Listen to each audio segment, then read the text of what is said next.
esta noite. Um ano e quase 8 meses desde a minha última palestra aqui no GEP, devido a todos os contextos que nós vivenciamos, nos últimos 2 anos. E é sempre uma alegria participar das atividades do GEP. Frequentei o GEP durante 17 anos, então foi uma boa jornada de aprendizado, de partilha, enfim. Hoje eu vou conversar com vocês sobre Herculano Pires, na verdade uma obra específica do Herculano Pires. Então não vai ser uma palestra biográfica, mas eu vou apresentar um pouquinho desse personagem tão icônico dentro do movimento espírita brasileiro, um dos filósofos espíritas genuinamente nossos, e certamente um dos maiores pensadores espíritas que já encarnaram nesta terra. Então, o Herculano foi um pensador extremamente produtivo, escreveu mais de 80 obras, precisa ser melhor conhecido ainda pelo movimento espírita em geral, e mesmo por aqueles que estão iniciando o estudo. Eu imagino que muitos de vocês estejam iniciando o estudo da doutrina espírita e podem também consultar as obras de Herculano Pires, que versam sobre os mais variados temas. Como pensador diversificado que ele era, ele escreveu, obviamente, sobre espiritismo, mas relacionando o espiritismo com a educação, a antropologia, a sociologia, a história, a parapsicologia e, enfim, uma infinidade de temas que ele trabalhava.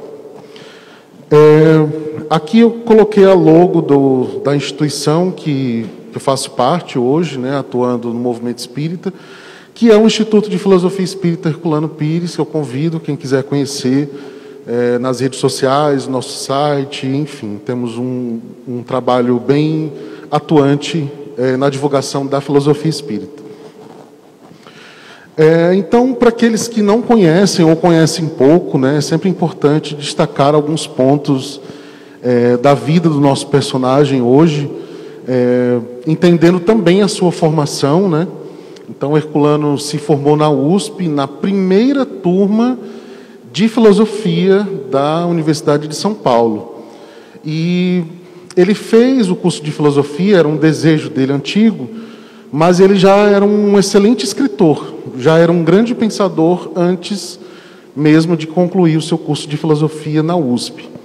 Mas ele queria se aprofundar na filosofia acadêmica, ele queria entender melhor os meandros da filosofia acadêmica e poder também continuar relacionando a filosofia com a doutrina espírita.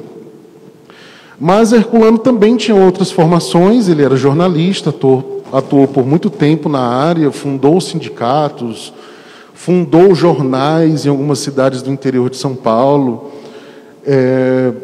também como educador, que ele também era professor. Ele atuou no ensino básico, no ensino superior, mantinha uma revista, que era a Revista de Educação Espírita, em que ele publicava artigos diversos sobre espiritismo e educação, e os artigos dessa revista, boa parte deles, depois se transformaram no livro Pedagogia Espírita, que é possível que alguns de vocês conheçam, que é um dos livros mais conhecidos do nosso personagem de hoje, Herculano Pires. Além disso, e ele se auto-intitulava como um escritor compulsivo.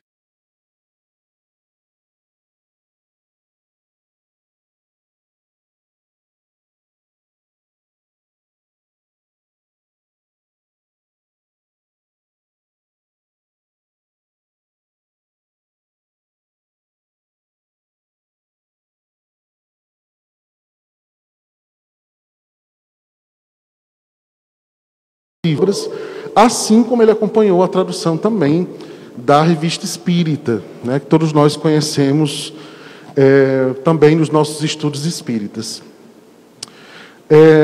E ele foi também um dos primeiros pensadores, um dos primeiros professores no Brasil a ministrarem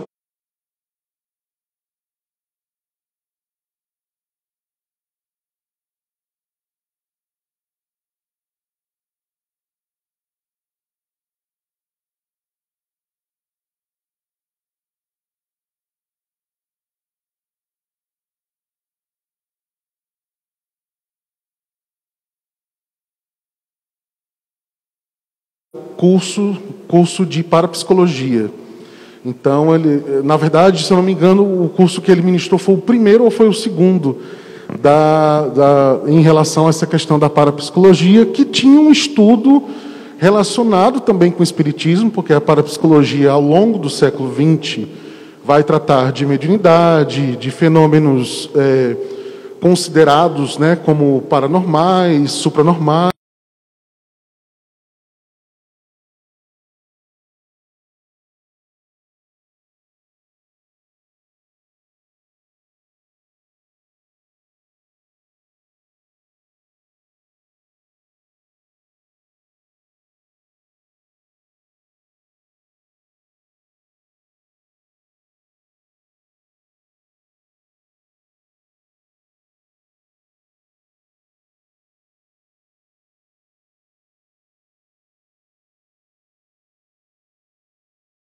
Colocar aqui Charles Richer, pode colocar o Ernesto Bozano, pode colocar também William Crookes, né, que fez as pesquisas de materialização com o espírito Kate King, que gerou depois um livro chamado Fatos Espíritas, que esse livro com certeza também tem aqui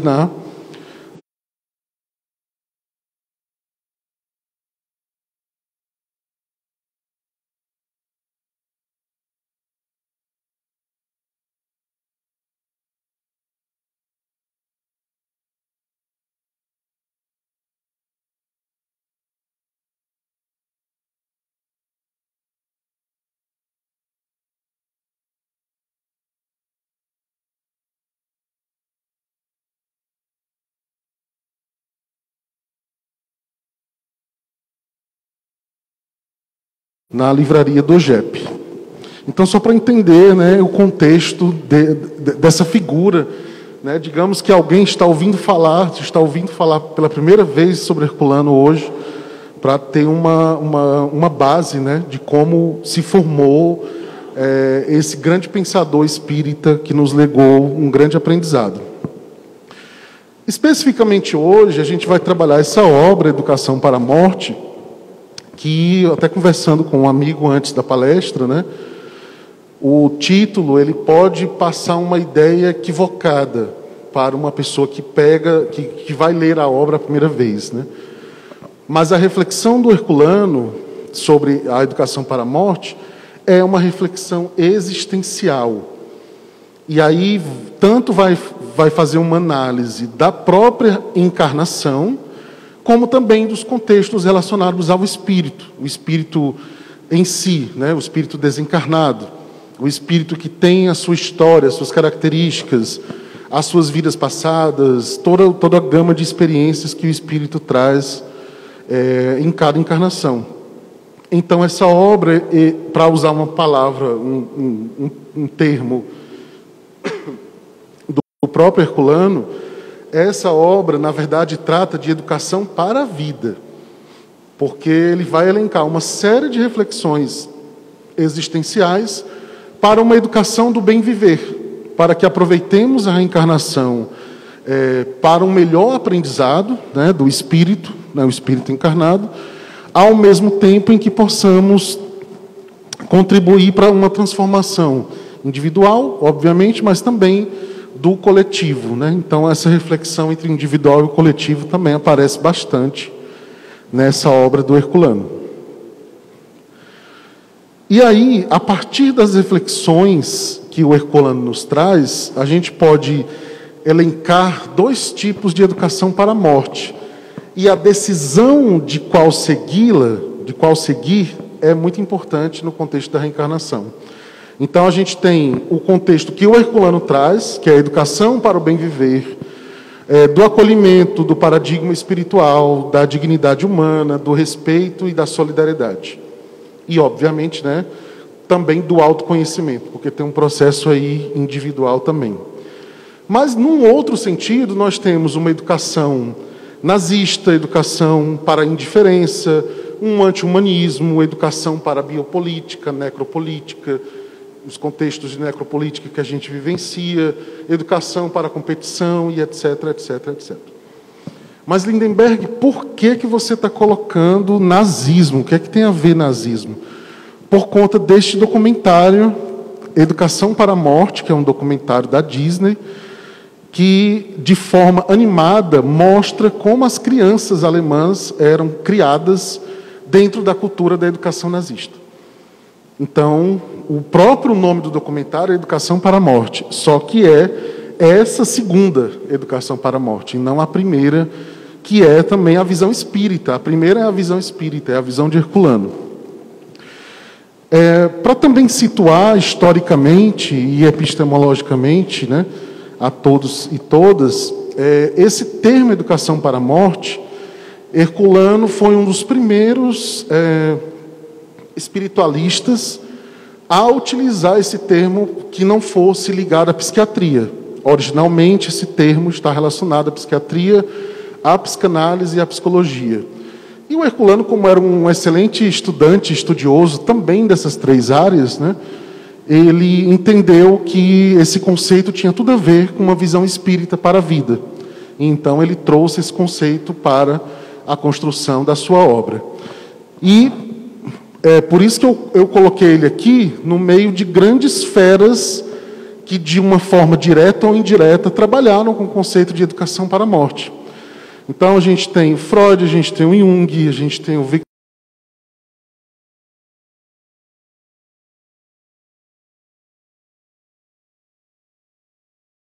Kardec, né?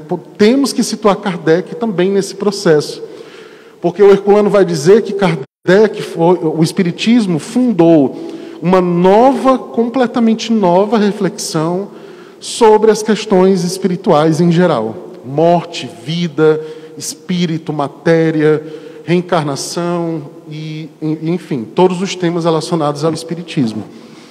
Que é o que diferencia o espiritismo da tradição espiritualista. Então, você tem uma tradição espiritualista já bem robusta antes do espiritismo, e surge o espiritismo através das primeiras pesquisas, né, sobre as mesas girantes e o interesse sério que o Kardec teve de desenvolver uma pesquisa, uma metodologia de pesquisa para entender esses fenômenos. Então, Kardec também, a gente pode situá-lo como um dos pensadores que contribuíram para uma reflexão ampliada da educação para a morte. Mas Lindenberg, Kardec, você chamou Kardec de pensador, e eu sempre escuto que Kardec é codificador.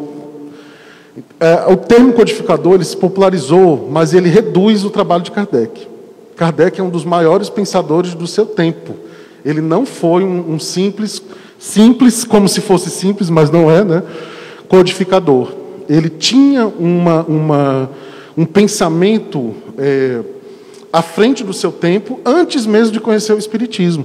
Kardec, como professor, foi um dos primeiros a propor um plano de educação pública para a França. Por exemplo, a gente encontra essas informações históricas num livro chamado Kardec Educador, da Dora Encontre, né? Então, Kardec era muito preocupado com seu tempo, com a educação. A França não tinha um sistema de educação pública à época, né? Então, ele tinha essa preocupação também. Além de tradutor, de ter também a sua própria visão sobre os contextos espíritas, né? Então, dizer que Kardec é um codificador é reduzir o trabalho que ele tinha, não só dentro do espiritismo, mas também nas sociedades científicas que ele participava, né? Enfim. E aí nós temos aqui algumas questões básicas que são trabalhadas nesse livro Educação para a Morte, já que é uma reflexão existencial / espiritual, né? Faz um contexto com o espiritismo, mas acaba dialogando com a filosofia, com a psiquiatria, com a psicanálise, né? Enfim. Construção de sentidos para a vida. E esse é um tema que é necessário para toda a existência humana o tempo inteiro, porque nós estamos o tempo inteiro fazendo isso. De forma consciente ou inconsciente, fazendo esse trabalho de construção de sentidos para a vida. E nós que estamos vivenciando ainda, né, o final de um processo pandêmico, isso se torna ainda mais forte a necessidade de construção, ressignificação, enfim, dos processos, todos os processos que envolvem o sentido da existência. porque nós enfrentamos uma série de questões que a pandemia nos impactou na vida material como um todo, mas não só na vida material, também e talvez principalmente na vida mental, na vida espiritual, nas nossas perspectivas de vida em relação a nós, em relação às pessoas em geral. Enfim, mexeu com o nosso senso de finitude, por exemplo, né? Que a gente costuma confiar. Amanhã estarei aqui, amanhã darei continuidade, mas nós não sabemos efetivamente se amanhã estaremos. E aí, nós que estudamos o Espiritismo, temos a possibilidade de refletir sobre isso, o que nós podemos fazer também dentro desse contexto de ressignificação. Ressignificação dos apegos, ressignificação dos amores, dos ódios, das relações, de como eu me relaciono comigo mesmo. Tudo isso está contido também nas reflexões que o Herculano nos traz. Claro, sem o contexto pandêmico, que eu coloquei como exemplo, né? Se estamos falando de ressignificação de sentidos, também precisamos falar da questão do autoconhecimento. E o autoconhecimento, para Herculano Pires, não é um conceito, como é que eu posso dizer? Não é um conceito fácil, não é um conceito místico, não é um conceito religioso. É um conceito, como um bom estudioso da psicanálise, da psicologia, é um conceito de construção. Então, imagina, nós somos espíritos, estamos reencarnados agora. Imagina a quantidade de predisposições, de condicionamentos, de pensamento e de ações que nós ainda nos encontramos presos.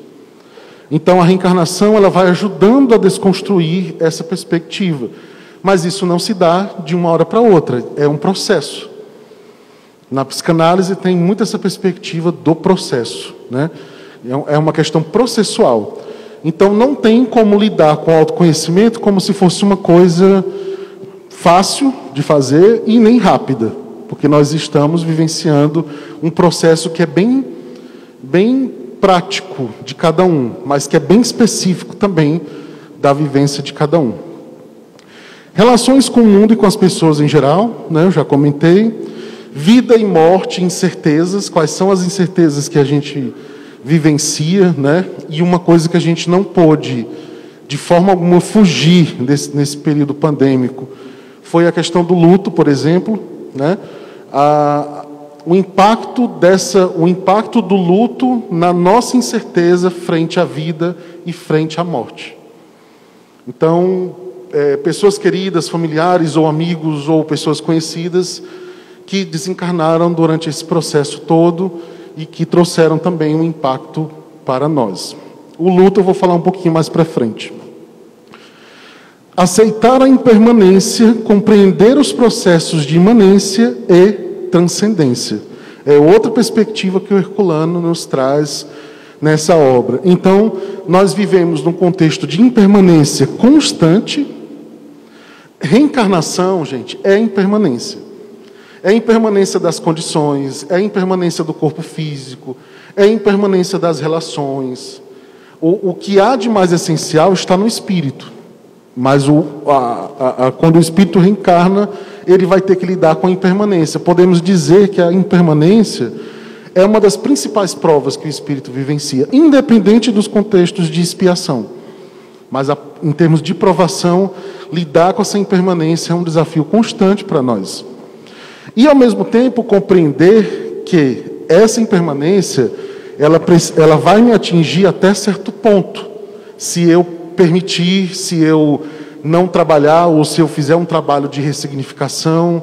Então, os desapegos também vão ser importantes nesse processo do equilíbrio entre impermanência e a imanência. O Espiritismo nos diz, né, que nós somos espíritos imortais, vivemos diversas outras vidas antes dessa e estamos num processo evolutivo, vivenciando cada encarnação com esse objetivo. Essa seria a nossa tarefa principal, né, digamos, como espíritos que estão encarnados nesse tempo histórico e social de agora.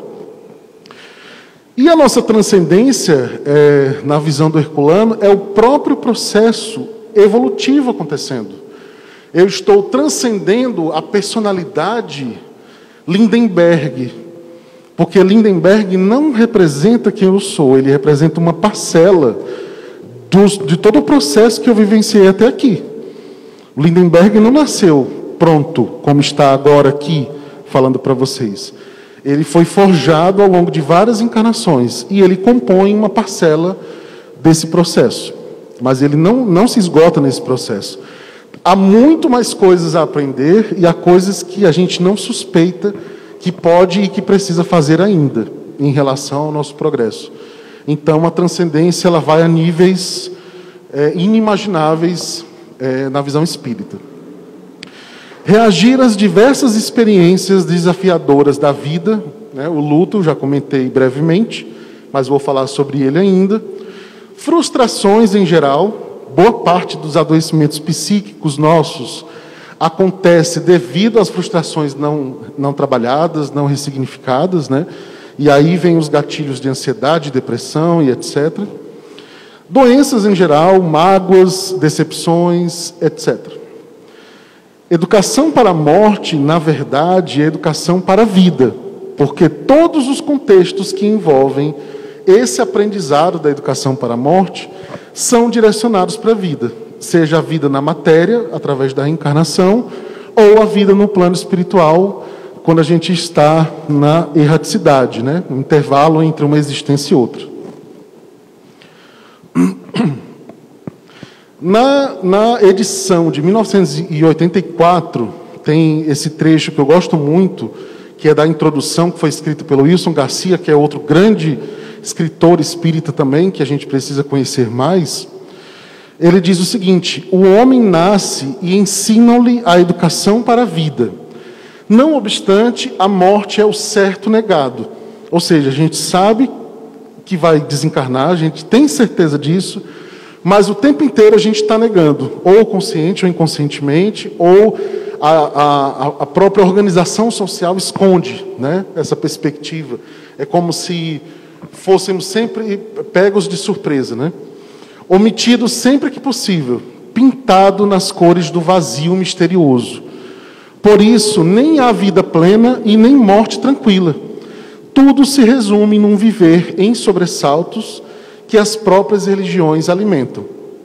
E aí, Herculano Pires faz essa crítica também numa outra obra, que aí eu sugiro também para quem quiser depois se aprofundar, que é a Agonia das Religiões, em que ele vai falar do quanto as religiões tradicionalmente falharam nessa relação de nos permitir uma educação para a morte mais consciente. Por quê? Porque tradicionalmente as religiões, principalmente as religiões hegemônicas, caíram naquela perspectiva de barganha em relação ao processo espiritual, zonas de sofrimento. Então, se você não melhorar, você vai para as zonas de sofrimento, você vai expurgar e etc, etc. Ameaça, né? Sempre aquela lógica da educação pela ameaça. Faça isso, senão vai acontecer aquilo. E todos os exemplos que nós já temos na nossa educação religiosa, né? O Espiritismo ele mantém elementos dessa educação. Então a gente tem também.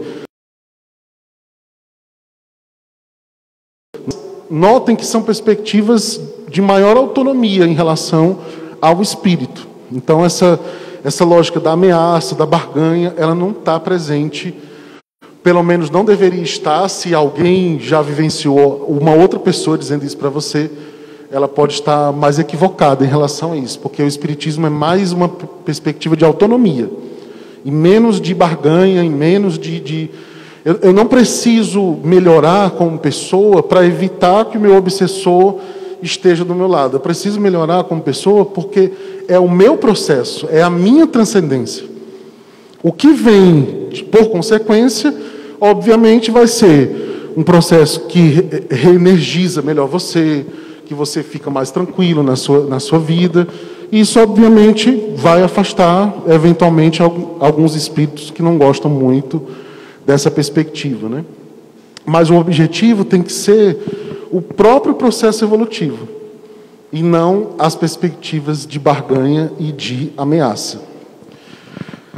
Na edição mais recente dessa obra, Educação para a Morte, foi incluída, acrescido, né, esse poema que o Herculano escreveu, porque Herculano também era poeta, ele tem livros de poesia, né?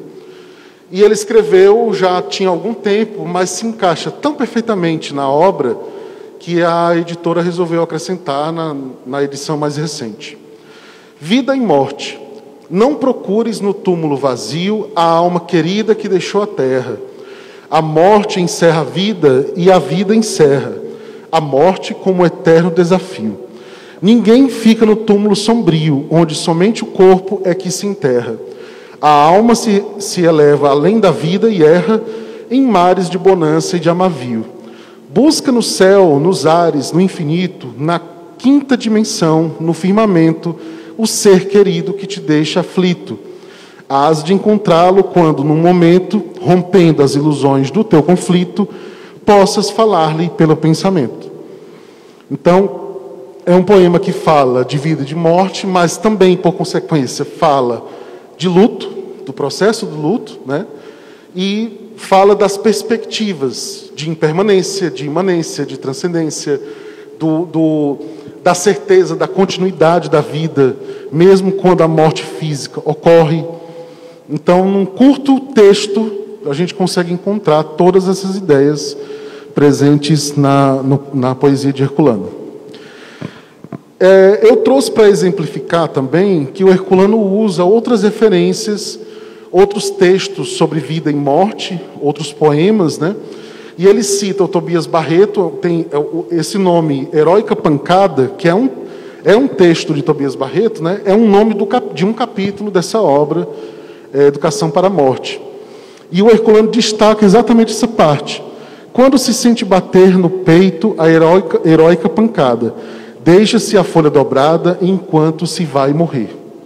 E aí, a partir dessa ideia de heróica pancada, o Herculano desenvolve a sua reflexão nesse capítulo, que tem a ver exatamente em como nós resistimos aos processos de dor da vida, dor existencial, né? Dores que advêm de diversos processos, individuais, sociais, organizacionais da sociedade, históricos, né?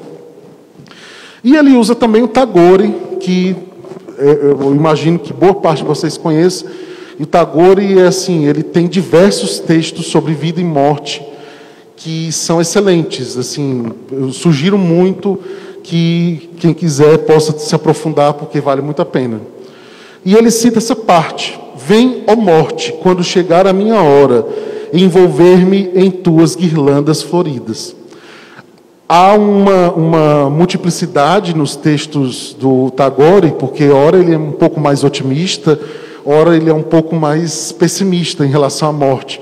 Mas ainda assim, a construção do texto é muito inspirador, muito bonita.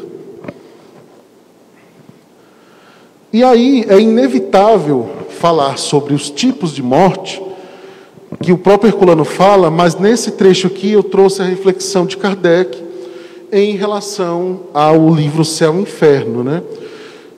Quando eu falo dos tipos de morte, não é o tipo da causa da morte, mas da forma como o espírito vivencia o seu processo, né?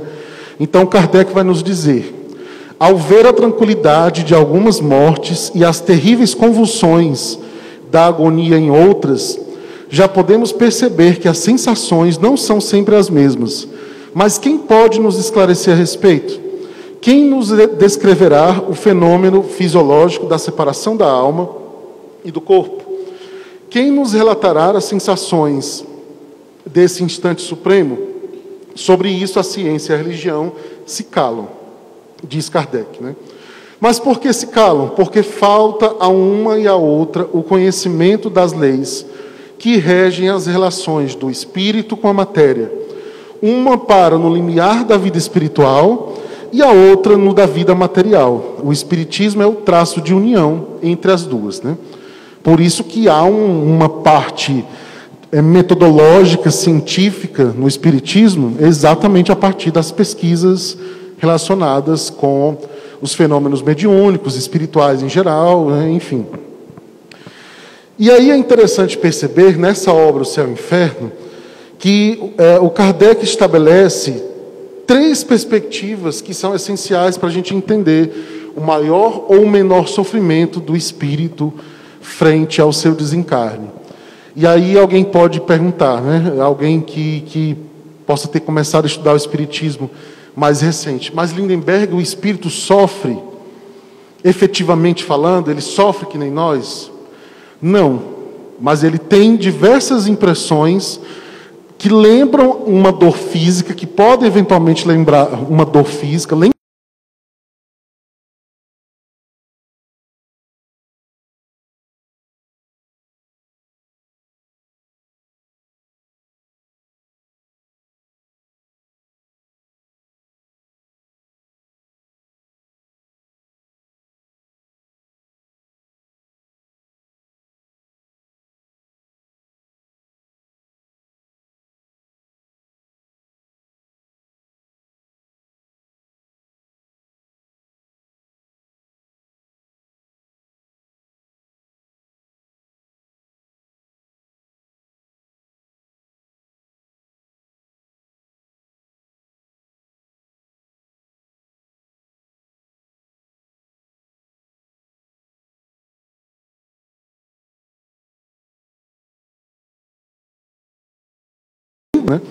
Mas a maior parte das características, inclusive, nós também vivenciamos frente ao ente querido que desencarnou. Pois bem, na visão de Kardec, né, na visão do Espiritismo, 3 aspectos são muito importantes para a gente entender o maior ou o menor sofrimento do espírito.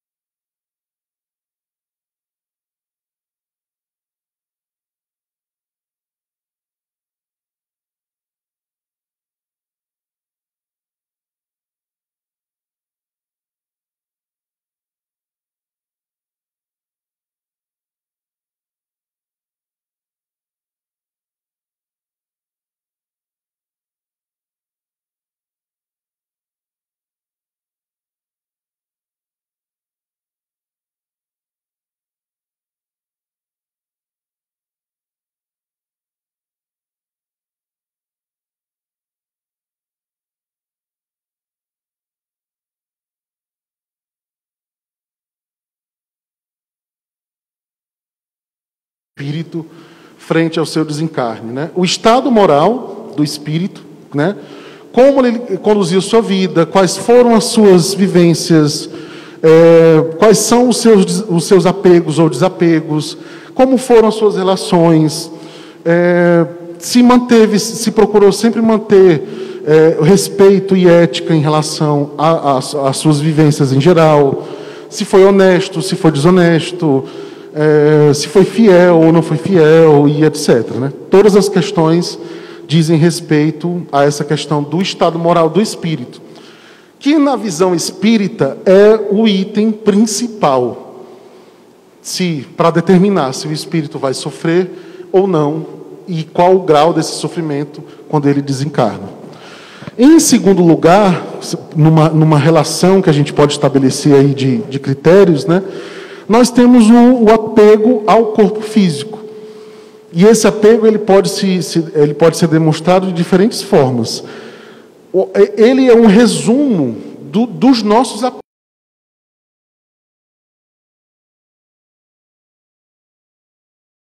O fato de estar aqui, da vivência, eu estou acostumado, não quero partir ainda, eu tenho muita coisa para fazer, etc, etc.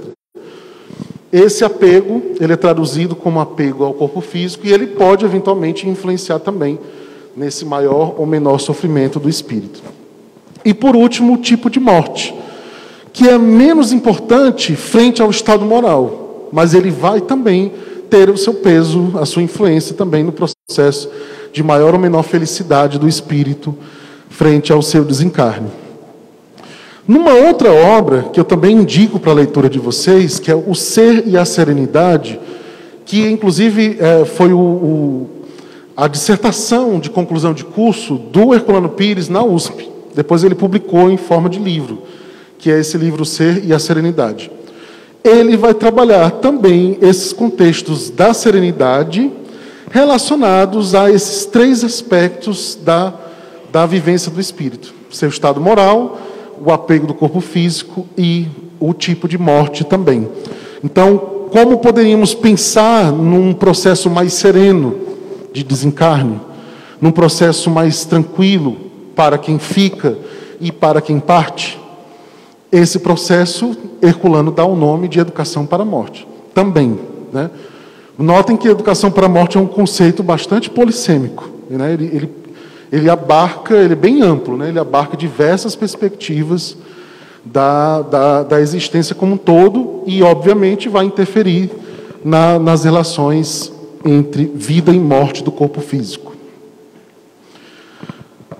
Em Educação para a Morte, o Herculano Pires dá um exemplo do que ele chama de o ser que detém uma serenidade. E aí ele vai falar de Sócrates nessa passagem, vai dizer o seguinte: quando o júri de Atenas condenou Sócrates à morte, sua mulher correu aflita para a prisão, gritando-lhe: Sócrates, os juízes te condenaram à morte. O filósofo respondeu calmamente: eles também já estão condenados. A mulher insistiu no seu desespero: mas é uma sentença injusta. E ele perguntou: preferias que fosse justa? E aí o Herculano complementa: a serenidade de Sócrates era o produto de um processo. Olha aí a questão do processo aparecendo novamente. Educacional, a educação para a morte. Então, um espírito muito acima da média, né, como Sócrates, encarnado, com percepções, inclusive, espirituais, isso é relatado, né? Sócrates não escreveu de próprio punho nada, mas os relatos, principalmente de Platão, vêm nos trazer informações desse Sócrates, né?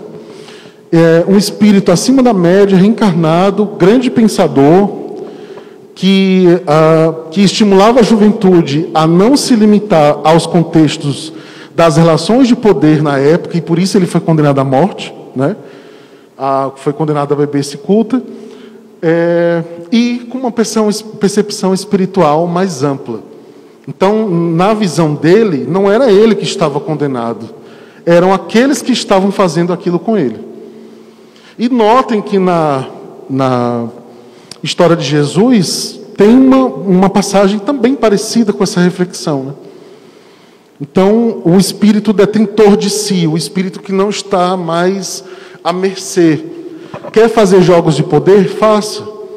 Pode me condenar, não tem problema nenhum. Eu sei qual é o meu futuro, eu sei qual é o meu objetivo espiritual. Isso aqui, né? Então, na visão do espírito, a matéria vai ser menos importante do que o destino dele. Claro, para o espírito que está num patamar evolutivo mais avançado. Nós estamos no nosso processo. Estamos aprendendo a também avançar nesse sentido. E aí eu queria trazer aqui para vocês uma outra indicação também, que eu acho interessante, da escritora nigeriana Chimamanda, que ela escreveu recentemente esse livro, Notas sobre o Luto, que foi a partir da perca do pai dela em 2020 para a Covid-19. Então ela transformou a dor dela em escrita, e agora em 2021 ela publicou essa obra, né? E dado todos os processos de dificuldade do luto, né, quem vivenciou ou vivencia sabe o quanto é difícil, né, a vivência do luto.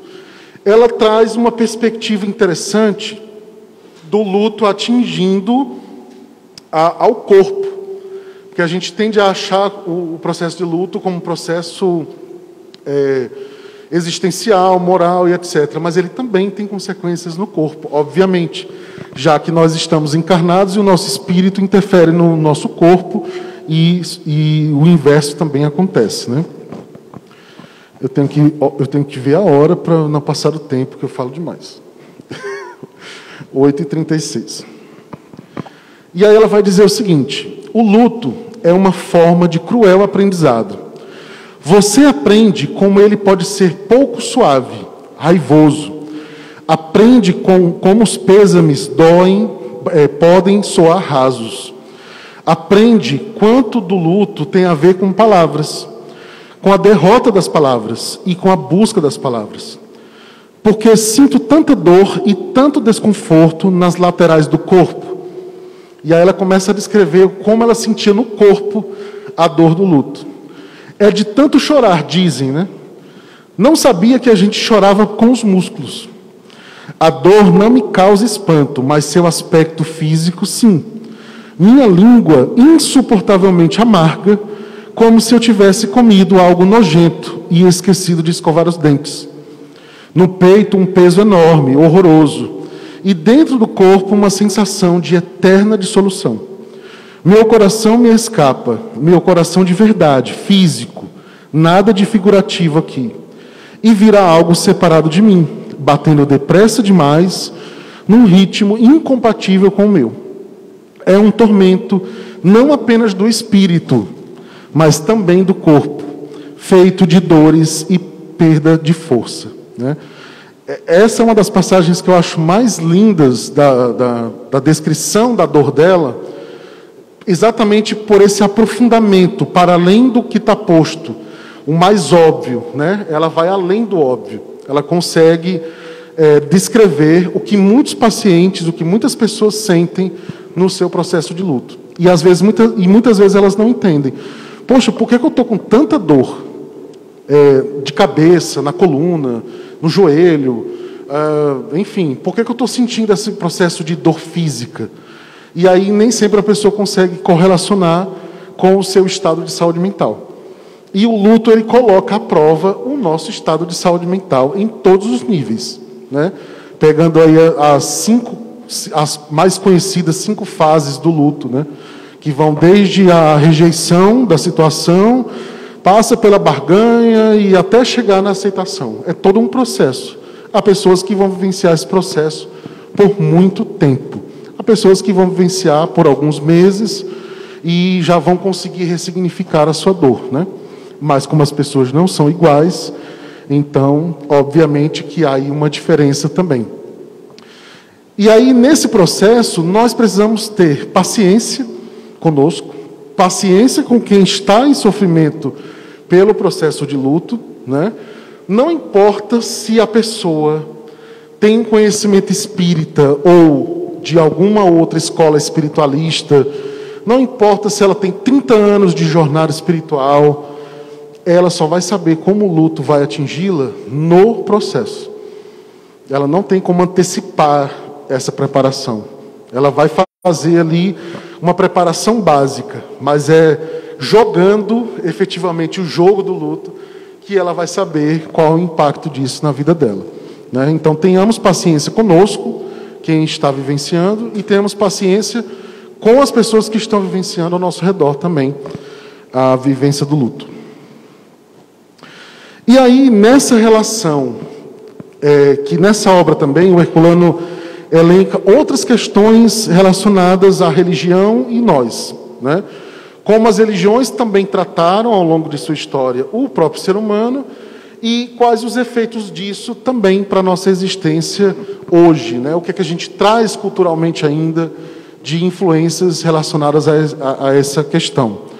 E aí ele vai dizer o seguinte: não é com sermões tecidos de palavras mansas e palavrório emotivo, nem com piedade fingida, bênçãos formais do profissionalismo religioso, promessas de um céu de delícias ao lado de ameaças de condenações eternas, que podemos despertar os homens para uma vida mais elevada. Então, na infância da humanidade, esses processos podem ter tido o seu sentido de existir.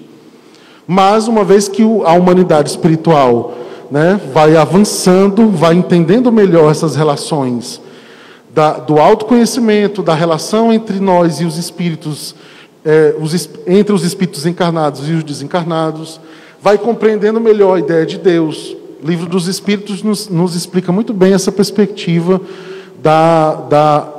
da evolução da ideia de Deus na nossa percepção, né, enquanto espíritos. Então, à medida que esses processos vão caminhando, toda essa perspectiva aqui de condenação, de barganha, de penas eternas e etc., tudo isso vai perdendo força. Porque se antes tinha o convencimento pelo medo, isso vai diminuindo com o processo educacional de despertamento, no nosso caso, né? Então, embora o Espiritismo fale também de contextos de expiatórios, né, relacionados à lei de causa e efeito, mas, como eu disse, é uma filosofia muito mais autônoma, e essa relação com o divino é sempre muito mais próxima. Você não precisa de intermediários, você não precisa de nenhum culto específico para chegar a Deus. Basta você direcionar o seu pensamento para Ele, né? Então, dentro da sua prece, a prece que você costuma fazer, seja uma prece decorada, seja uma conversa, o importante é estar em contato espiritual, né?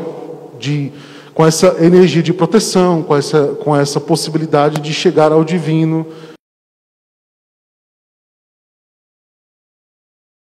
Ou seja, a educação para a morte é um processo de despertamento da consciência mais ampla do espírito. Então, a educação para a morte é a educação para a vida no sentido mais pleno. É a preparação do próprio espírito para enfrentar os seus desafios, seja no plano material ou no plano espiritual. E não é um processo religioso exterior a ele. Então, se você pode se dedicar a uma religião por 30, 40 anos da sua vida, vivenciar todos os processos internos que aquela religião lhe permite, mas não necessariamente atingir o conceito de educação para a morte através da consciência espiritual. Então, é mais importante aqui a vivência interna, como que você está significando essa vivência, do que a mera perspectiva externa. Nossa, fulano é sacerdote. Nossa, fulano é palestrante. Nossa, Beltrano tem tantos anos de doutrina espírita. Mas ninguém sabe como é o processo interno relacionado à educação para a morte dele, que ele está vivenciando. Então, essa perspectiva exterior, ela é muito menos importante para a educação para a morte do que qualquer coisa. É a espiritualidade / religiosidade imanente que pertence ao próprio espírito encarnado. Lindenberg, como assim espiritualidade imanente? Bom, a gente no Livro dos Espíritos está previsto, né, como uma lei natural, né, que é a nossa espiritualidade natural. Primeiro, porque nós somos espíritos. E segundo, porque a compreensão da realidade espiritual ela vai avançando à medida que a gente vai progredindo. Então, de maneira muito continuada, de maneira muito natural, nós vamos acessando a essa espiritualidade no sentido mais amplo. Até a gente perceber que, por exemplo, a religião pode se tornar algo completamente obsoleto. Num futuro espiritual de maior progresso, de maior pureza, de maior bondade, né? As religiões cumprem um papel educacional ainda. Mas do momento que os espíritos despertarem a sua consciência, a sua religião será a vivência natural do que eles já são como espíritos. Então, até na Revista Espírita tem um comunicado a respeito disso, sobre como que os espíritos habitam um planeta superior, né? Espíritos superiores habitando em um planeta superior. E a vivência dessa espiritualidade é completamente natural. Que esse texto se remete ao planeta Júpiter, né? Quem quiser pesquisar depois, é um comunicado do espírito Bernard Palissy, na Revista Espírita. Eu não vou lembrar o ano agora. E aí, não vou me arriscar a dizer o ano para não dizer errado. Mas no Kardecpédia, coloque lá, Bernard Palissy, que você encontra esse texto, né? Então, entre espíritos despertos, e aí a gente pode voltar, né, para Sócrates, para Jesus e todos esses espíritos, essa vivência é completamente natural, porque eles já conquistaram, já alcançaram um grau de despertamento que lhes permite atuar dessa forma. Nós chegaremos lá. Essa é a tese que o Espiritismo defende, né? Nós estamos em processo, precisamos ter paciência conosco, mas também precisamos aproveitar as oportunidades, né, que nos chegam, que a própria reencarnação nos oferece. Mas também, quando falimos, quando erramos, também não precisamos nos culpar, também não precisamos desenvolver aí uma lógica de autopunição, né? O Espiritismo não trabalha com essa perspectiva de autopunição. Então, por isso que eu falo, é uma filosofia de autonomia. É uma filosofia da ação, como diz o Herculano Pires em uma outra obra dele, o Espiritismo como filosofia da ação no mundo. Eu acho que esse é o último. Isso, exatamente. Esse é o último. Olha, pela primeira vez eu concluí antes do tempo. Mas eu só fiz isso porque eu trouxe poucos slides. Porque quando eu faço muitos, aí a pessoa fica, olha, falta 5 minutos, olha, falta 4 minutos e tal. Mas, enfim, consegui concluir dentro do tempo. Agradeço a presença de todos e a escuta, tá? E aí vamos para as orientações relacionadas ao passe. Boa noite para todos e fiquem com Deus.